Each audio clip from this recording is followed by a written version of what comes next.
is back again. I don't even know why we say every week because something always comes up, and this is just, you think doing a 10-minute episode, 15 minutes, wouldn't be that hard. Apparently it but is. It's too much for us. It's very difficult.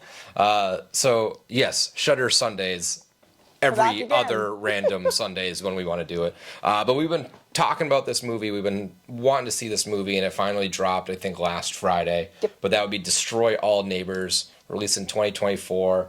Josh Forbes was the director. Mm-hmm. He does not have much other work. He's got some television products to his name, but other than that, he's kind of a relatively unknown director. One of the writers, however, Mike Benner, he is a staff writer for Bob's Burgers. Huh. So that makes a lot more sense. That's pretty good. That does make a lot of sense. After seeing the movie. Mm-hmm. But this is that weird sci-fi. They categorize it as horror, but it's not really horror. Real B-grade horror, comedy for sure. Mm-hmm. It's kind of all smashed into that weird little category. No box office to report on. Shudder skull rating. Every single thing on Shudder is 4 out of 5. 4 out of 5. You cannot convince me otherwise. I have not seen anything other than a 4 out of 5. I think I've seen a couple 3s, a couple 2s. I think the only things that are like 5 out of 5, I was telling you the other day, is like the classic, like Halloween, like the original Texas Chainsaw, which of course, yeah, but I think those are the only things that really ever get 5 skulls, and I'm like, man, they don't have a very wide variety of their rating scale on here. No, I feel like they're very nice. They are nice, which I like it. And I'm like, you know what? This is good. They're very fair. Yeah, sure. That's one word of it. But it's not as divisively split as I thought it would be according to Rotten Tomatoes. Rotten Tomatoes, the critics have this, by the time I did my notes, it was at a 70 for the critics and an 88 for the audience. Not bad. Pretty high. That's honestly a high audience score. I didn't think it would be quite so high, but I didn't either. It got a couple releases in a couple smaller theaters in like the Alamo Draft Theaters. I think I saw Alex Winter posting about it for some of the promotions and stuff like that, but I don't really think it had too much box office, so that's good. No. So before we get into this, why don't you give a quick little rundown of the synopsis of Destroy All Neighbors for those that aren't aware of what this movie is actually about. Short little one, so I feel like we'll probably discuss a little bit more of the details in the next couple minutes here, but struggling prog-rock musician William Brown finds himself in a living nightmare when he accidentally kills Vlad, the neighbor from hell. Vlad. And then, wanted to mention as well, William Brown is played by actor Jonah Ray, who is familiar with something that Nick's a big fan of, Mystery Science Theater 3000. Yeah. Oh, yeah. A couple other things as well. And then Alex Winter, from one of my favorite things, The Lost Boys, and Bill and Ted, plays Vlad in this as well. Yeah, so there was definitely some star power that I didn't expect. So we'll jump right into the good of this. The good, I had cinematography/lighting. You know, the cinematography had some really funky, cool shots. The lighting was very, very reminiscent of that. I loved the lighting. Like trash 80s sci-fi. Very neon. Yeah, exactly. They went with those extreme colors. That purple, those bright reds and greens. They went crazy with it. And for the story, what they were trying to tell, it made perfect sense. It did. I really enjoyed that. Alex Winter, I thought, knocked it out of the park, playing, a pretty much just a completely prosthetic, costumed, disassembled, crazy character. I don't know what his nationality was supposed to be. It was like Russian. Right, it sounded kind of Russian to me. Very Eastern European. Slovakian, maybe. some weird country that they didn't really disclose. Jonah Ray, I thought, was phenomenal in this. He was great. I feel like all the acting in this was really good. Yeah, I love his comedy. I love that style. That just really nerdy, dry. Just the Mystery Science Theater 3000 is one of my favorites. It's not something I go to the well to a lot and watch it, but growing up as a kid, they would run this thing on Sci-Fi nonstop, and I would watch it constantly in the summers. And that's where we would watch all these just terrible sci-fi movies. Never got into it. No, and they've rebooted it since, thankfully, through some successful GoFundMes and Kickstarters, and brought this back to Netflix, which Jonah is now a part of. But I just love them. They're so funny. Their stupid commentary is just hysterical, and I think Jonah does a good job of bringing that comedy style to this movie, which is so fitting because this is a movie that they would cover on Mystery Science Theater 3000. I'm waiting for that crossover Yeah. where they're doing a whole shtick about Jonah. That looks like you. It's like, no, that's crazy. It's not me. It must be my evil twin. But I thought that he was really good in this. Gabe Bartalos, I believe his name was. He was the makeup designer on this. Did a great job. But Fantastic. I mean, it's not like these are the people that you don't know their names of, but he's worked on Leprechaun, Basket Case, Frankenhooker, Godzilla from '98. Like, this was, nice. He's got a pretty long list of prosthetic and makeup work. Pretty good resume. Yeah, so that's what I had for the good. What did you have for the good on this? I had a lot of good in this, actually. I really enjoyed this. I feel like I say that about everything we watch, but I did enjoy this. I do. But for someone who doesn't really like comedy horror that much, I feel like they didn't really promote this as just a full-on horror movie. They put an emphasis on the comedy in it and the musical aspect of it, and I thought that it went really well together. I feel like if you're going to do a comedy horror movie, I think it's better to do it something like this, where it's more straightforward, not like beating around the bush here and there, I guess, when you have that couple knockoff jokes here and there and stuff like that. But I feel like the comedy and the gore worked really, really well together. Wasn't very scary, per se, I guess, but some of the kills were pretty gnarly, and I liked it. You had mentioned the lighting. I had the lighting as well. I really liked that. I wanted to give a special segment dedicated to, I wanted to make sure I got it, Swig Anderson, who was the host of Rockin' in the Fifth Dimension. The Was little that? Oh, video. yeah. He also was Augie. He was also Augie, the homeless man that, spoiler, William runs over with his van, but he doesn't. Well, you know what? I'm just gonna stop talking. But don't want to give away too much. He does. But yeah, I thought that little part was so funny. It was just like an insert of like different like little like 80s like workout style like clips, I guess. But it was this guy Swig Anderson who was in this big band, the Fifth Dimension, I think, or something like that.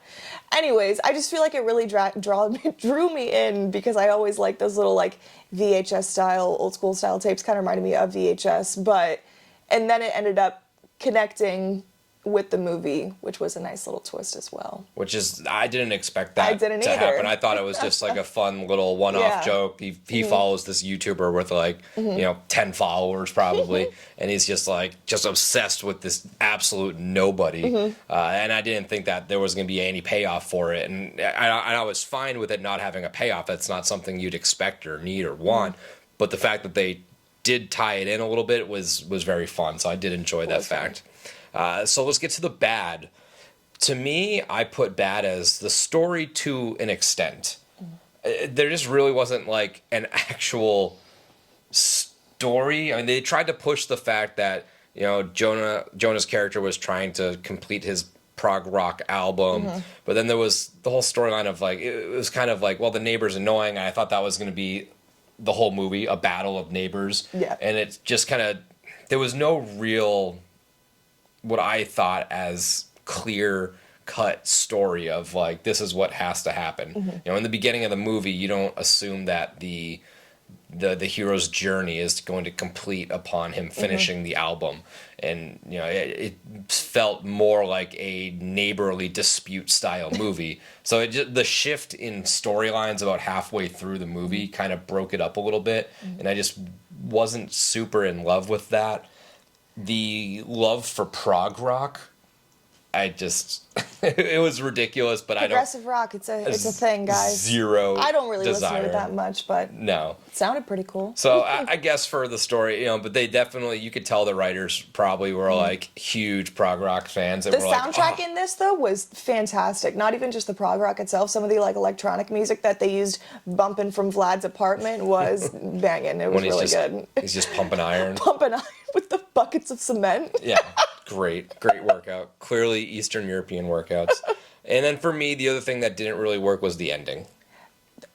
Didn't really, it kind of, it didn't stick the landing for me. The only thing that killed me for this movie was the ending of it. Well, the whole way watching through, I was like, man, I'm really liking this. This is really good. This is funny. Like, it's pretty bloody. I mean, like, it's good. I like it. And then the ending really just threw it off for me, too. Yeah. It didn't need to happen the way it happened. No, it got a little ridiculous. And we do spoil stuff here, so we'll just jump into the spoilers on this aspect, too. The ending where at halfway through, Vlad turns into like a good guy, and they all kind of get buddy, and they're all recording this album. And then all of a sudden, Vlad turns out that he turned on Jonah, called the police to the studio, said there was a kidnapping, and turned into this enormous metal demon god, that giant troll, like RuneScape creature he looked like to me. It was just really really overdone, a little over the top. It felt very Tenacious D style weirdness, which I just it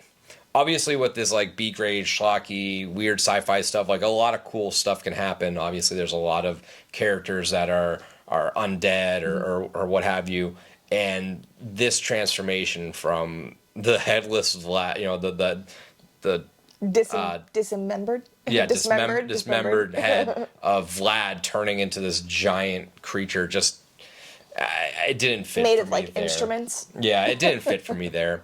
Any of the bad for you that we didn't talk about? That was kind of the only bad that I had as well, but I wanted to bring up how you said the storyline kind of wasn't really there. I feel like it was a little tough too, because I feel like that was the only other kind of, not really a negative, but just something I guess I was nitpicky on. I feel like the movie itself didn't really have many scenes to go off of to really make that story go along. I feel like it was mainly just in William's apartment, Jonah Ray's character's apartment, and then in the recording studio was kind of the only thing that went back and forth. So I feel like that kind of brought it down a little bit in that sense. And I forget the actor's name, but shout out to, was it Officer Dangle from Reno 911? Thomas Lennon. Yeah, Lennon.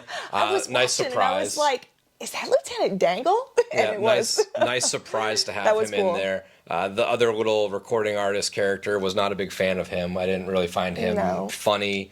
It just didn't really work for me. It was just weird. Caleb Van Bang or something like that, or Bang Jansen. Caleb Bang Jansen. Bang Jansen. Called me the whole full name. Top moment. What was your top moment of this movie? I would have to say, I was going to use this. I'll use this as my top moment instead of my best kill, because both of them I feel like kind of go in hand. I thought it was really funny when Philip, a.k.a. the pig guy, who William kept referring to as the pig guy, came over causing all this ruckus because they were being so loud, because William was friends with Vlad and everyone now. And then he ended up killing him, but he killed him with one of the broken records, which I thought was kind of fun to go along with the music aspect of the movie and stuff like that. But then, like, I guess he, like, didn't die or didn't really die. Yeah, he comes back. He comes back, stabs him with a bunch of shit in his back, and then it turns out that the pig ended up eating him. Well, that's I thought that was, like, the top moment. Tried to arrest Jonah for all this manslaughter. Yeah. And by the time the cops had got there, there was no bodies found because the pigs had eaten the bodies. Supposedly, but the bodies came back later. The bodies ended up coming out. But his emotional support pig ate him. That was probably the scariest part of the whole movie. I was like, oh my God, being eaten by pigs, that'd be terrible. So my top moment is about probably 10 or 15 minutes before that part, and I just put it as Vlad party. And that was when Vlad, Augie, and William all kind of got together, and he got rid of the bodies. He goes back home, and they show back up, and he realizes that he can't really lose these guys. They're just kind of following him almost as a black cloud over their head. And instead, they just listen to the prog-rock album that he's been working on, and they lift weights, and they're just getting trashed and shit-faced in Vlad's apartment, banging the music. That is a good So that was my top moment. I just like that little come-together psychedelic party atmosphere with those cats. Best death/kill. What did you have for this? Because there was a handful of fun, creative things they did. I feel like we're gonna have the same one. Probably. I think we are. So. Is it off-screen? Off-screen kill?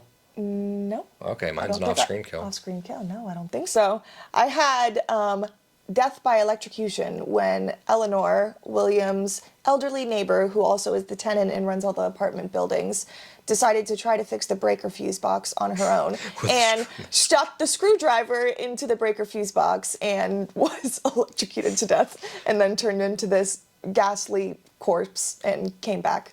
So we do have the same one. I thought that was, because we just go to her and you just see the corpse standing there already fried up. Okay, that's what you so meant by like, yes, so like okay. we missed the whole electrocution when we were reintroduced to Eleanor's smoking skeleton corpse. and her eyes just still popping out. It Awesome was makeup then, again. yes. That was just hysterical because you didn't expect that. The other ones, it seemed like all the other deaths came at William's hand. Jonah Yeah. character. He kind of had a part in all the deaths, and this one he sort of did too, to an extent. He didn't do it, but because he kept helping Eleanor fix the electrical problems by just shimmying a screwdriver into their, Doing something, yeah. she tried to do it herself and she completely destroyed herself. So that was my best death / kill. Yeah.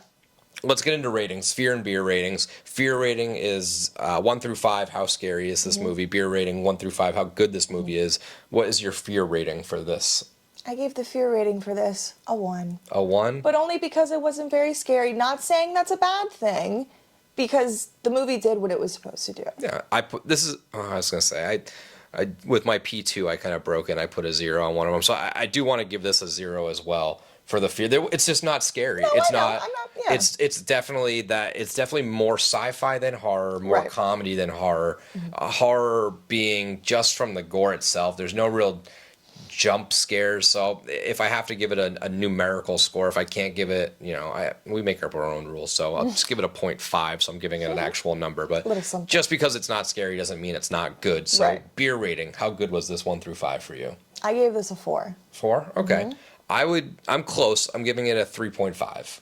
Okay. I really do enjoy this. I just don't know how much I thought you were rewatchability. going to give it a 4. Yeah, I don't know how much rewatchability it has for me. The ending hurt it a little bit. If they stuck the landing on the ending, it'd probably be a 4 or 4.5. The story, if it was just buttoned up a little bit, the lighting and the acting and the characters can only carry me so far. Right. But I do still enjoy this movie. A 3.5 out of 5 isn't that bad, especially Still when you pretty listen good. to our other Shudder Sundays and how harsh I am on the majority of those. Right. But no, this is a very enjoyable movie. If you want just a straight up popcorn flick, throw something on, laugh with it, laugh at it. If you are a fan of Mystery Science Theater 3000, watch this. If you like that Bob's Burgers comedy, watch this because clearly actually there's really inspiration from there as well, because it's just very outrageous, very ridiculous, and it's very ambitious in what it tries to It do. is.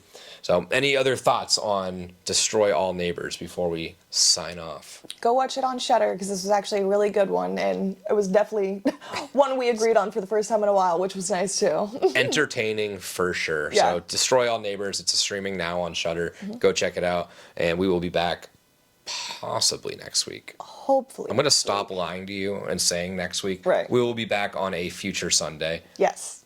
Until next time, this is Nick. This is Jamie. See ya.